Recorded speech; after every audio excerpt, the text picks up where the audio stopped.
Okay, அடுத்து இதே போல யோசுவா பெரிய பெரிய காரியங்களை செய்யறான், ஆண்டவர் கீழ்படுகிறான். அப்போ ஆண்டவர் என்ன பண்றாரு அப்படின்னா, கவனிச்சுக்கோங்க, யோசுவா 10:30 லிப்னாவை அவன் கையில ஒப்பு கொடுக்குறாரு. 10:32 லாகீஸ் அவன் கையில ஒப்பு கொடுக்குறாரு. 10:33 கேசேரின் ராஜாவை லாகீஸுக்கு ஒப்பு கொடுக்குறாரு.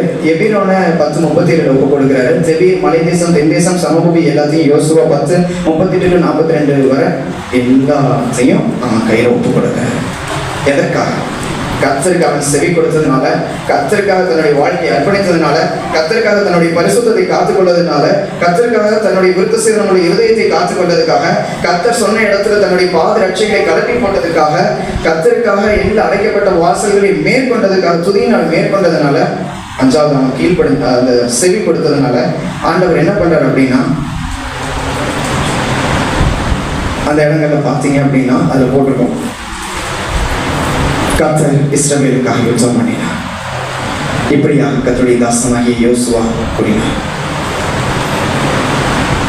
நம்ம லைஃப்ல கர்த்தருக்கு செவி கொடுக்குறதுங்கிறது ரொம்ப ரொம்ப முக்கியம். ஆண்டவர் டைரக்டா ஒரு சிலர்கிட்ட பாடல்கள் மூலமா பேசுவார், வசனத்தை வாசிக்கிறதின் மூலமா பேசுவார்.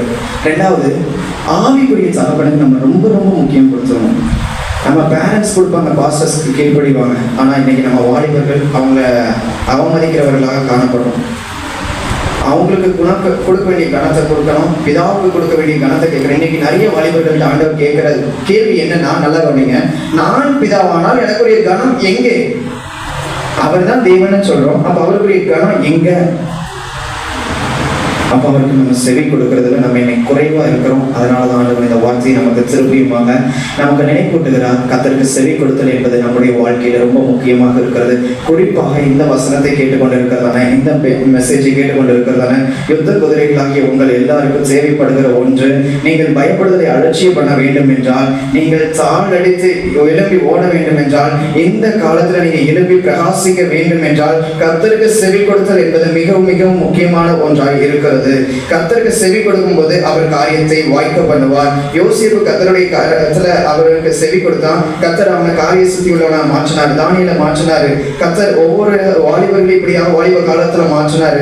சிம்சோன் கர்த்தருடைய ஆவியினால் நிரப்பப்பட்டான். இப்படியாக இன்றைக்கு நீங்களும் நானும் இந்த கடைசி காலத்துல, இந்த எழுப்புதலின் காலத்துல, இந்த எழுப்புதலுக்காக கர்த்தருடைய சமூகத்துல காத்திருந்து அவருக்கு நாம செவி கொடுக்கும் பொழுது கர்த்தர் நம்மை கொண்டு பலத்த காரியங்களை செய்ய வல்லமை உள்ளவராக இருக்கிறார். கர்த்தர் நமக்காகவும் யுத்தம் செய்வார். கர்த்தர் நமக்கும் இப்படி ஒரு யோசுவாவாக பயன்படுத்துவார், நம்மையும் ஒரு யுத்த குதிரையாக பயன்படுத்துவார்.